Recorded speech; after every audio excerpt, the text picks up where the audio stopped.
نحمده ونصلي ونسلم على رسوله الكريم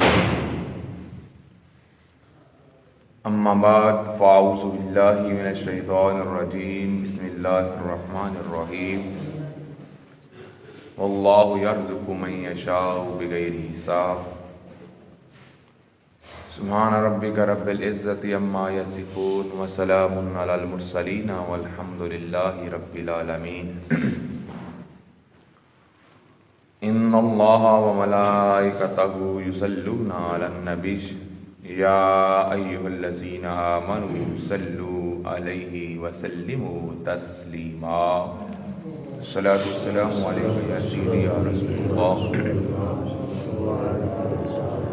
وعلی آلک واصحابک یا سیدی یا حبیب اللہ الصلاۃ والسلام علیک یا سیدی یا نبی اللہ وعلی آلک واصحابک یا سیدی یا رسول اللہ۔ اللہ تبارک تعالیٰ جل جلالہ و اما نوالہ و اتم برہانہ و اعظم شانہ کی حمد و ثنا سرکار دو جہاں بزم زینت کائنات مفخر موجودات ماہی بکساں احمد مجتبیٰ بدر الدجا شمس الضحیٰ نور الہدیٰ محمد المجتبیٰ صلی اللہ علیہ وآلہ وسلم کی بارگاہ میں ہدیہ درود و سلام پیش کرنے کے بعد نہایت ہی معزز و محتشم میرے بزرگوں، بھائیوں اور دوستوں، السلام علیکم ورحمۃ اللہ وبرکاتہ۔ اللہ رب العزت کا بے حد و بے شمار مرتبہ شکر ہے کہ اس نے مجھے اور آپ کو اپنے اس مقدس گھر میں آنے کی توفیق عطا فرمائی۔ آج 13 دسمبر ہے اور ہمارے درس قرآن و سنت کا موضوع جو ہے وہ رزق حلال ہے، رزق میں اضافے کی وجوہات ہیں اور رزق میں کمی کی وجوہات ہیں۔ یعنی آج ہم نے ان باتوں کا ذکر کرنا ہے جن سے رزق کے اندر اضافہ ہوتا ہے اور ان باتوں کا ذکر کرنا ہے جن سے رزق میں کمی ہوتی ہے۔ آج اکثر و بیشتر لوگ ہمارے پاس آتے ہیں اور کہتے ہیں کہ علامہ صاحب، پیر صاحب کوئی ایسا تعویذ بنا دیں کہ ہمارے رزق کے اندر اضافہ ہو جائے، رزق کے اندر کمی نہ ہو۔ تو میں آج ایک ایسا تعویذ، ایک ایسا وظیفہ بتانے لگا ہوں جو اللہ رب العزت نے اپنے فرمودات میں بیان فرمایا ہے۔ اصل میں المیہ یہ ہے کہ ہم سب جو ہیں وہ سستی کا شکار ہو گئے۔ ہم چاہتے ہیں ہمیں کچھ نہ کرنا پڑے، کوئی بابا، کوئی پیر، کوئی ہمیں ایسا تعویذ بنا دے، کوئی ایسا کاغذ لکھ دے،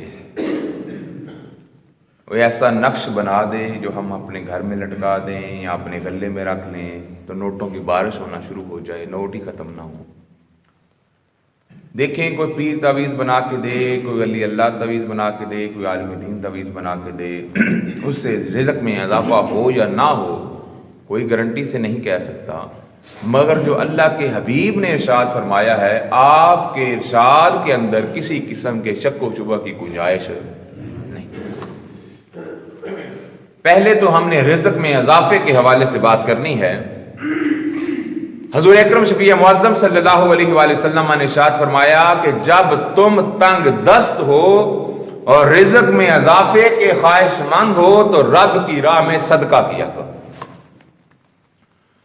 صدقہ کرنے سے رب رزق کے اندر اضافہ فرماتا ہے، رزق کے اندر خیر و برکت کا شمول ہو جاتا ہے۔ پھر حضور علیہ الصلوۃ والسلام نے ارشاد فرمایا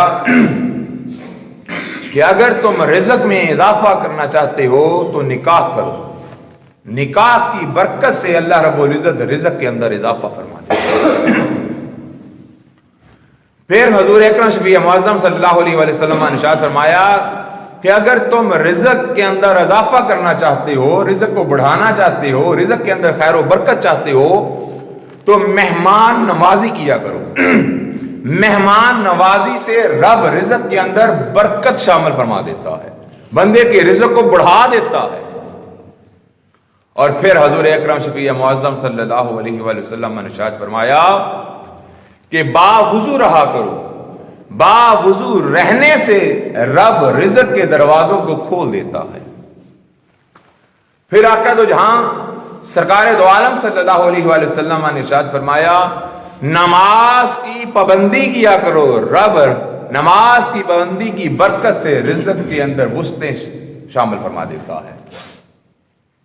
پھر آقا علیہ الصلوۃ والسلام نے ارشاد فرمایا کہ اپنی اولاد کو نماز کا حکم دیا کرو، صبح سویرے اپنی اولاد کو نماز کے لیے کہا کرو، اٹھایا کرو، تمہارے کہنے سے اللہ رب العزت تیرے رزق کے اندر برکت شامل فرما دے گا۔ بڑے فرمودات ہیں حضور اکرم شفیع معظم صلی اللہ علیہ وسلم کی، میں وضاحت بھی نہیں کر رہا، حضور کے فرمودات ہی بتلاتا جا رہا ہوں، میں نے 10 منٹ کے اندر اپنی حاضری مکمل کرنی ہے۔ تو پھر یہ وہ اللہ رب العزت کے پیارے حبیب کے بتائے ہوئے طریقے ہیں، وہ وظائف ہیں، وہ تعویذات ہیں جن کے کرنے سے رب رزق کے اندر اضافہ فرما دیتا ہے۔ پھر حضور اکرم شفیع معظم صلی اللہ علیہ وآلہ وسلم نے ارشاد فرمایا اپنے ناراض رشتہ داروں پر خرچ کیا کرو، ان کو منانے کی کوشش کیا کرو، ان پر صدقہ و خیرات کیا کرو، اللہ رب العزت اس سے تمہارے رزق کے اندر اضافہ فرما دے گا۔ آپ نے فرمایا بہترین صدقہ وہ ہے جو اپنے کسی ناراض غریب رشتہ دار پر کیا جائے۔ کوئی ایسا رشتہ دار ہے آپ کا جو آپ سے بولتا بھی نہیں ہے، آپ سے ناراض ہے، اس پر کڑا وقت آ گیا ہے، مشکل کی گھڑی آ گئی ہے، مصیبت میں ہے، اس پر خرچ کریں، اس کی مصیبت کو ٹالنے کی، ختم کرنے کی کوشش کریں، آپ کے اس عمل سے رب آپ کے رزق کے اندر اضافہ فرما دے گا۔ گھر والوں پر کشادہ خرچ کیا کرو، اس سے بھی رب رزق کے اندر اضافہ فرما دے گا۔ حضور علیہ الصلوۃ والسلام نے ارشاد فرمایا اگر رزق میں اضافہ کرنا چاہتے ہو تو والدین پر خرچ کیا کرو، والدین کی خدمت کیا کرو، ان کے لیے آسانیاں پیدا کیا کرو، اللہ رب العزت والدین پر خرچ کرنے کے صلے میں تمہارے رزق کے اندر برکت عطا فرما دے گا۔ اللہ رب العزت کے پیارے حبیب نے فرمایا یتیما پر خرچ کیا کرو، ایسے احباب جو یتیم ہیں ان کا وسیلہ بن جایا کرو، تمہارے رزق کے اندر اضافہ ہو جائے گا۔ حضور علیہ الصلوۃ والسلام نے ارشاد فرمایا علماء پر خرچ کیا کرو، جو دین کے عالم ہیں ان پر خرچ کیا کرو، کیونکہ یہ دین کی خدمت کرنے والے ہیں، لوگوں تک رب کا قرآن اور نبی کا فرمان پہنچانے والے ہیں۔ علماء پر خرچ کرو گے رب تمہارے رزق کے اندر اضافہ فرما دے گا۔ پھر حضور علیہ الصلوۃ والسلام نے فرمایا طلباء پر خرچ کیا کرو، ایسے لوگ جو دین کی تعلیم حاصل کر رہے ہیں ان کا خرچ اٹھا لیا کرو، ان کی تعلیمی اخراجات برداشت کر لیا کرو، اللہ رب العزت تمہارے رزق کے اندر اضافہ فرما دے گا۔ ان گنت حضور علیہ الصلوۃ والسلام کے فرمودات ہیں جن سے رزق کے اندر اضافہ یقیناً ہوگا، لیکن میں نے اپنے دوسرے پہلو کی طرف بڑھنا ہے کہ کون سے اعمال جو ہیں جن سے رزق کے اندر کمی واقع ہوتی ہے تو ان کی طرف آگے بڑھتے ہیں۔ پہلا فرمایا کہ جو بندہ مہمان کے آنے پر رنجیدہ ہوتا ہے، کوئی مہمان گھر میں آ جائے، کوئی شخص آ جائے تو وہ اس کو پانی پلانے سے، چائے پلانے سے، کھانا کھلانے سے کترائے، مہمان آنے پر اس کو خوشی نہ ہو، حضور علیہ الصلوۃ والسلام نے ارشاد فرمایا رب اس کے رزق کے دروازے بند کر دیتا ہے۔ آج جی ہمارے ہاں بڑی کمی واقع ہو گئی ہے، آج تو ہم کسی کو چائے کا کپ پلانے سے بھی جو ہے نا وہ تنگ ہوتے ہیں۔ اکثر پہلے دور میں لوگ کسی کے گھر جایا کرتے، کسی کام کاج کے سلسلے میں لوگ پہلے اس کو بٹھاتے، وہ چائے پانی پوچھتے، بلکہ لا کے دیتے، کھانے کا وقت ہوتا کھانا دیتے۔ اب تو کوئی کسی کام کے گھر سے کسی کی طرف جایا جائے نا، وہ گھنٹوں دروازے پر کھڑا رکھے گا، بیٹھک کا دروازہ نہیں کھولے گا کہیں اس کو بٹھانے سے کوئی چائے کا کپ نہ پلانا پڑے۔ حضور اکرم شفیع معظم صلی اللہ علیہ وسلم کی ایک صحابیہ حضور کی بارگاہ میں حاضر ہوئی، کہنے لگی یا رسول اللہ صلی اللہ علیہ وسلم میں اپنے شوہر کی ایک حرکت سے بڑی تنگ ہوں۔ حضور نے فرمایا وہ کون سی حرکت ہے جس سے تو تنگ ہے؟ کہنے لگی حضور وہ آئے دن جو ہے نا وہ اپنے دوست احباب کو گھر لے آتا ہے اور مجھے کہتا ہے کھانا بناؤ، میں نے اپنے دوستوں کو کھانا کھلانا ہے، تو میں بڑی تنگ ہوں، مجھے تو روز روٹیاں پکانی پڑتی ہیں، کھانے بنانے پڑتے ہیں، تو میرے شوہر کو آپ سمجھائیں کہ وہ اس عمل سے باز آ جائے۔ حضور علیہ الصلوۃ والسلام نے ارشاد فرمایا کہ میں کس دن تمہاری طرف آؤں گا، تمہارے گھر آؤں گا تو پھر بات ہوگی۔ حضور اکرم شفیع معظم صلی اللہ علیہ وسلم چند روز بعد اپنے صحابہ کے ساتھ اس صحابیہ کے گھر چلے گئے۔ اب دیکھیں اللہ کا نبی کسی کے گھر آیا ہو، کسی کا پیر کسی کا مرشد اس کے گھر آیا ہو تو اس کے آنے کی کتنی خوشی ہوگی۔ اس نے بہت اہتمام کیا، اچھے اچھے کھانے بنائے، حضور علیہ الصلوۃ والسلام اور حضور علیہ الصلوۃ والسلام کے صحابہ کی بڑی خدمت کی۔ جب کھانا کھا لیا نکلنے لگے، حضور علیہ الصلوۃ والسلام نے صحابہ سے کہا صحابہ تم چلو میں آتا ہوں۔ صحابہ گھر سے نکل رہے ہیں اور وہ صحابیہ اور وہ صحابی جن کے گھر آئے تھے وہ پاس کھڑے تھے۔ وہ صحابہ نکل رہے تھے، حضور نے فرمایا ذرا دروازے کی طرف دھیان کرو۔ جب صحابہ نکل رہے تھے تو گھر سے بیماریاں، گھر سے سانپ، گھر سے بچھو اور طرح طرح کی جو وبائیں ہیں اور آزمائشیں ہیں وہ دروازے سے باہر گزر رہی تھی، نکل رہی تھی، اور اللہ رب العزت کے حبیب کی برکت سے اس عورت نے خود بیماریوں کو، پریشانیوں کو، مصیبتوں کو، سانپوں کو، بچھوؤں کو اپنے گھر سے باہر نکلتے ہوئے دیکھا۔ تو حضور علیہ الصلوۃ والسلام کی بارگاہ میں وہ عرض گزار ہوئی، یا رسول اللہ صلی اللہ علیہ وسلم یہ کیا ماجرا ہے؟ حضور علیہ الصلوۃ والسلام نے ارشاد فرمایا میری صحابیہ، یہ تمہاری مہمان نوازی کی برکت سے اللہ رب العزت نے تیری تنگ دستی کو دور کیا ہے۔ تیرے گھر میں جو پریشانیاں آنے والی تھی، جو مصائب آنے والے تھے، جو آزمائشیں آنے والی تھی، اللہ رب العزت نے مہمان نوازی کی برکت سے یہ تجھ سے دور کر دی۔ تو مہمان نوازی کی برکت ہوتی ہے۔ وہی صحابیہ جو کہتی تھی حضور میرے شوہر کو کہیں کہ وہ گھر میں مہمان نہ لے کے آیا کرے، وہی کہنے لگی حضور مجھے معاف فرما دیں، اور میرے شوہر کو کہیں کہ وہ پہلے سے بھی زیادہ اپنے دوست احباب کو گھر میں لے کے آیا کرے، میں مہمان نوازی کے لیے تیار ہوں۔ تو بات کرنے کا مقصد یہ ہے کہ مہمان نوازی سے رزق کے اندر اضافہ ہوتا ہے۔ حضور علیہ الصلوۃ والسلام نے ارشاد فرمایا جو شخص زیادہ گانے سننے والا ہو، گانے باجے کا دلدادہ ہو جائے، رب اس کے رزق کے دروازے بند کر دیتا ہے۔ آج ہم اٹھتے بیٹھتے چلتے پھرتے کیونکہ ہم سنتے ہی گانے ہیں تو گانے گنگنا رہے ہیں۔ ابھی چند لمحوں کی بات میں کر رہا ہوں، میں گھر سے آ رہا تھا نماز فجر پڑھانے کے لیے، بھی آپ کے سامنے بیٹھا ہوں، تو یہ چوک کے اندر ایک بندہ آگ لگا رہا تھا، دور کی بات نہیں، یہ گول چکر کے ساتھ، یہ ادھر کھوکھا ہے اس کے ساتھ، تو آگ لگاتے لگاتے وہ صبح صبح گانے گنگنا رہا تھا۔ میں وہ گانا جو گا رہا تھا میں گنگنا نہیں سکتا، اسٹیج پہ بیٹھا ہوں۔ تو بات کرنے کا مقصد یہ ہے کہ ہم اتنے لاپرواہ ہو گئے ہیں، ہم اتنے ہی اللہ سے دور ہو گئے ہیں۔ صبح صبح اللہ کے ذکر کا وقت ہے، صبح سویرے رب کو یاد کرنے کا وقت ہے، مسجد میں آنے کا وقت ہے، قرآن مجید فرقان حمید کی تلاوت کا وقت ہے، اللہ رب العزت کے پیارے حبیب کا درود و سلام بھیجنے کا وقت ہے، تو ہم جو ہے وہ گانے باجوں کے اندر مصروف ہیں۔ اس کی وجہ یہ ہے کہ ہم نے کبھی قرآن پڑھا ہی نہیں ہے، ہم نے کبھی قرآن سنا ہی نہیں ہے، ہم نے کبھی اللہ کا قرآن اور نبی کا فرمان سننے کی زحمت ہی نہیں کی۔ ہم دکان میں بیٹھے ہیں تو ڈیک چل رہا ہے، ہم گاڑی میں بیٹھے ہیں تو موسیقی چل رہی ہے، ہم جہاں جاتے ہیں، ہم شادی بیاہ پہ گئے ہیں تو موسیقی چل رہی ہے، ہمیں بھی مجبوراً کہیں سننی پڑ جاتی ہے، کیا کریں، میرج ہال میں نکاح پڑھانے جاتے ہیں تو وہاں پہ موسیقی چل رہی ہوتی ہے، اور اگر کہیں کہ بند کر دیں تو لوگ ناراض ہو جاتے ہیں، اے علامہ صاحب تے نہیں چنگے ہیں کو نا رنگ جو پنگ پاندے۔ اب غور کریں کیا کرنا ہے ہم نے بھی، تو ہمیں ان چیزوں سے بچنا ہے۔ ہم مسلمان ہیں، ہم بے دین نہیں ہیں، ہم کوئی یہودی نہیں ہیں، ہم نصرانی نہیں ہیں، ہم کو گورے نہیں ہیں کہ ہم ہر وقت گانے باجے کی محافل کے اندر رہیں۔ ہمیں تو اللہ اور اللہ کے رسول کے ذکر کی محافل کے اندر رہنا ہے، کیونکہ رب کا حکم ہے یا ایھا الذین آمنوا اذکروا اللہ ذکرا کثیرا، ایمان والو اللہ کا ذکر کثرت سے کیا کرو۔ تو اس بات سے ہم نے بچنا ہے۔ اور پھر فرمایا جو لوگ اپنے گھر میں اپنی بیوی سے ہر وقت لڑتے جھگڑتے رہتے ہیں، اللہ تعالیٰ ان کے رزق کے اندر بھی تنگی فرما دیتا ہے۔ پھر فرمایا جو لوگ جو والدین اپنے بچوں کو برا بھلا کہتے رہتے ہیں، رب ان کے رزق کے دروازے بھی بند کر دیتا ہے۔ کہ اولاد اللہ رب العزت کی نعمت ہوتی ہے، اللہ کا فضل ہوتا ہے، اللہ کا اکرام ہوتا ہے۔ جو لوگ اولاد جیسی نعمت سے محروم ہیں ان سے جا کے پوچھیں کہ بڑے بینک بیلنس، گاڑیاں، محلہ، سبھی کچھ ہیں.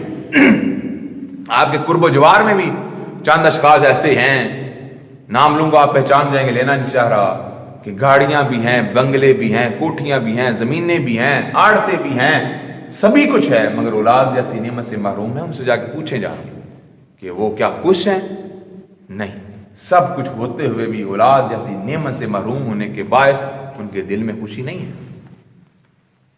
تو اولاد رب دیتا ہے تو اس پر خوشی کریں، رب کا شکر ادا کریں، اس کی اچھی تعلیم و تربیت کریں. اس سے بھی اللہ رب العزت راضی ہوگا، بلکہ اللہ رب العزت تو جنت کے وعدے کرتا ہے.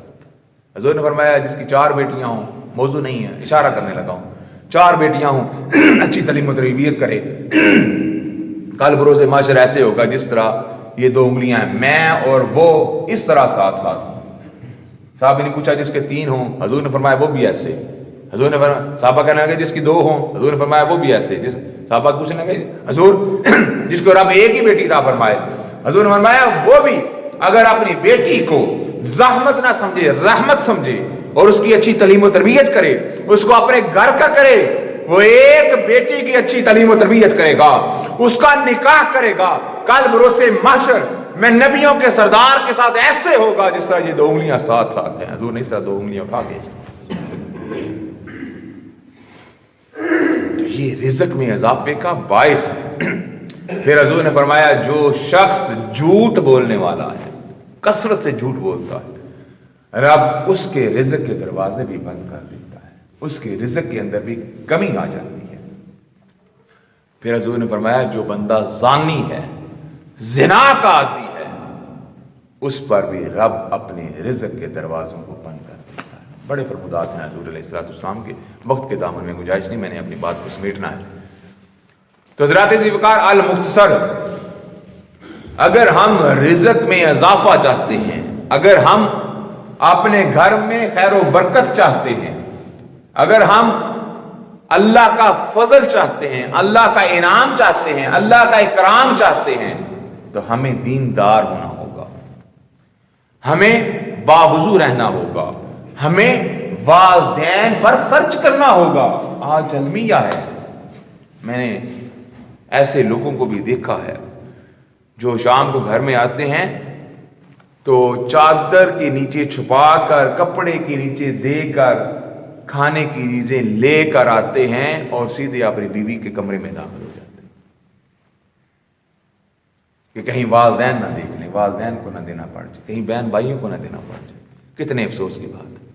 وہ والدین جنہوں نے اپنے منہ کا نوالا بھی نکال کر تمہیں دے دیا، آج رب نے ان کی بدولت تجھے اس مقام پر پہنچایا ہے کہ تو آج خرچ کرنے کے قابل ہوا ہے، آج تو کمانے کے قابل ہوا ہے، آج بیوی بچوں کا مالک ہوا ہے، آج تو گھر کا مالک ہوا ہے، آج تو کاروبار کا مالک ہوا ہے. تو اگر کوئی رب تمہیں نعمت دیتا ہے تو اپنے بیوی بچوں کے لیے چھپا کر لے کے آتا ہے. تو آج کوئی کاکا نہیں ہوتا، والدین بھی سمجھ بوجھ والے ہوتے ہیں، والدین سمجھ رہے ہوتے ہیں، مگر پھر بھی وہ زبان پر شکوہ اور شکایت نہیں لے کے آتے، وہ خاموشی کا اظہار کرتے ہیں. سمجھ وہ جاتے ہیں کہ کیا ہو رہا ہے. بیوی آدھی رات کو کہے کہ میرا پیزا کھانے کو جی چاہ رہا ہے، میرا شوارما کھانے کو جی چاہ رہا ہے، میرا ہوٹلنگ کرنے کو جی چاہ رہا ہے، اسی وقت گاڑی باہر نکلتی ہے اور شوہر بھاگا چلا جاتا ہے. اور ماں اگر تکلیف میں تڑپ رہی ہو، اس کی آہیں نکل رہی ہوں، تو اس کو کہا جاتا ہے اماں صبح ہو لین دے، سویرے جاواں گے ڈاکٹر. ایسے ہم کیڑا ڈاکٹر لبنا. اگر اپنا بچہ بیمار ہو جائے تو ہم آدھی رات نہیں دیکھتے، ہم پلے پیسے ہیں یا نہیں ہیں، قرض لے کر بھی ہم خرچ کرنے کے لیے تیار ہوتے ہیں، مگر والدین کی چھوٹی سی خواہش بھی ہمیں پوری کرنے کے لیے ہم مشکل میں پڑ جاتے ہیں. والدین کو پھل کی کسی خواہش کا اظہار کر دیں، ماؤں کو بڑی التجا ہوتی ہے، خواہش ہوتی ہے کہ میرے بیٹے جو ہیں وہ میری بیٹیوں پر خرچ کریں، اپنی بہنوں پر خرچ کریں. وہ جو بھی بیٹے کوئی خرچ دیتے ہیں، تھوڑا بہت کوئی پیسہ دیتے ہیں، وہ بھی سنبھال کے رکھتی ہیں. جب بیٹی آتی ہے تو اس کو تھما دیتی ہیں، بیٹی کے بچوں کو کوئی چیز لے دیتی ہیں. تو ماؤں کے دل بڑے نرم ہوتے ہیں، بالخصوص بیٹیوں کے حوالے سے. تو حضرات ذوالفقار، جن ماؤں نے تمہیں اس قابل بنایا ہے ان کی خوشی کا بھی خیال رکھیں. وہ کوئی خواہش کر لیں، آپ کی بہن پر خرچ کرنے کے لیے کچھ مانگ لیں یا کوئی پیسہ مانگ لیں، ان کو کبھی انکار نہ کریں۔ کیوں آج تم جو کچھ ہو اپنے والدین کی بدولت ہو۔ اور پھر اللہ کے حبیب نے جب فرمایا ہے کہ والدین پر خرچ کرنے والا، والدین کی خدمت کرنے والا، والدین کی سیوا کرنے والا کبھی کسی کا محتاج نہیں ہو۔ اس کے رزق کے اندر، علم کے اندر، صحت کے اندر، کاروبار کے اندر، مال کے اندر، جان کے اندر، اولاد کے اندر اللہ رب العزت خیر و برکت عطا فرما دے گا۔ والدین کی خدمت کریں۔ آج میں اس موضوع پر، اس بات پر زیادہ توجہ اس لیے دے رہا ہوں، زیادہ زور اس لیے دے رہا ہوں کہ معاشرے کے اندر والدین کی لوگ عزت و حرمت پامال کرتے نظر آ رہے ہیں۔ خدا را اس طرف توجہ دیں۔ اللہ رب العزت مجھے اور آپ کو ان ساری باتوں پر عمل پیرا ہونے کی توفیق عطا فرمائے۔